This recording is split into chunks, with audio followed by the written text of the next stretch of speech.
So if you know me and have worked with me, you know that I do a lot of work with rehabilitative movement in the physical body. But one thing about yoga that's really important is that in yoga, there's a fundamental acknowledgement that we are all more than just a body. And so I thought I'd share a little bit today about one of the maps that I use in my yoga therapy work. And before I begin, I just want to acknowledge something really important, which is that I am a student of yoga philosophy. I am not a qualified teacher of yoga philosophy. So I'm sharing a little bit today of my understanding of this map. And if you'd like to know more about it, I encourage you to seek out a qualified, preferably Indian teacher to really learn about the roots of this wisdom. So the map I wanted to share today is the Panchakosha map, which is the 5 sheaths of being. And this map describes us humans as having 5 layers or sheaths that fit within one another. And the most obvious, most solid sheath is the Annamaya Kosha.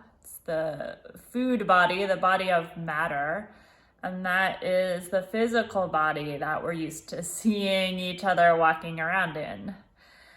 And of course, when we do a lot of our movement practices, we're working in the physical body primarily. One of the things the Kosha map tells us is that the different layers affect one another. So sometimes the physical body is a really nice road in for many of us to the yoga practices. But as we get more subtle, we get into the Pranamaya Kosha, which is the body of our life energy, and it's what governs our biological processes and keeps us alive, gives us our vitality. And in yoga, we often work with the Pranamaya Kosha through the breath. But there are other ways you can work with this energy as well. And then getting even more subtle, we get into the Manomaya Kosha, which is the thought body. And this is where our sense impressions and many of our more reactive thought patterns reside. When we work with the Manomaya Kosha, it's said that we obtain freedom from fear, which sounds really nice, doesn't it? And then becoming even more subtle, we get into the Vijnanamaya Kosha, which is the body of intellect.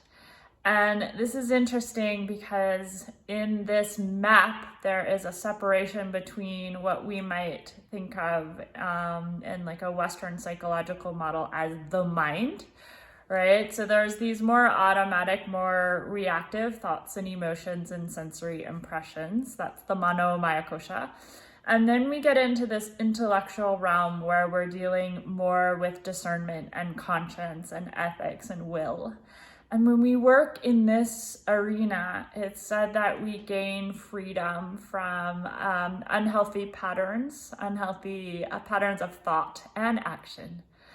So we get some self-control, we get more ethical behavior, and that's all from working in the Vijnanamaya Kosha. And then the final, most subtle sheath of being is the Anandamaya Kosha, and this is the bliss body. So this is experienced as a sense of joy or bliss or connectedness. And it's something we maybe get glimpses of. Many of us don't spend a whole lot of time there. And it's considered to be the final layer between our ordinary human awareness and our higher self.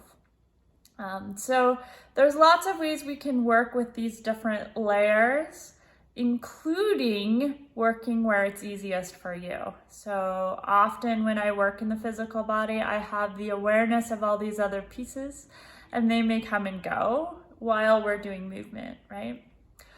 But in addition to that, I've really been enjoying the practice of yoga nidra, or sleep meditation.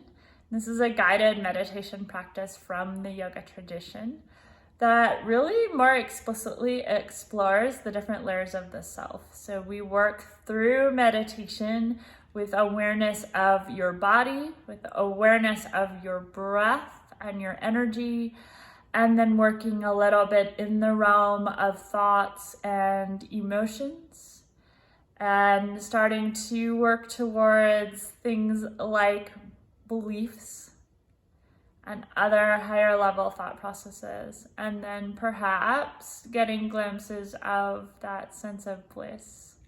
So it's a really cool practice. It's one that is very adaptable and meets you where you are. It's a great beginner meditation practice because it is fully guided. And if you'd like to learn more about this practice, I would love it if you would reach out to me. I'll put contact information into the notes for this video.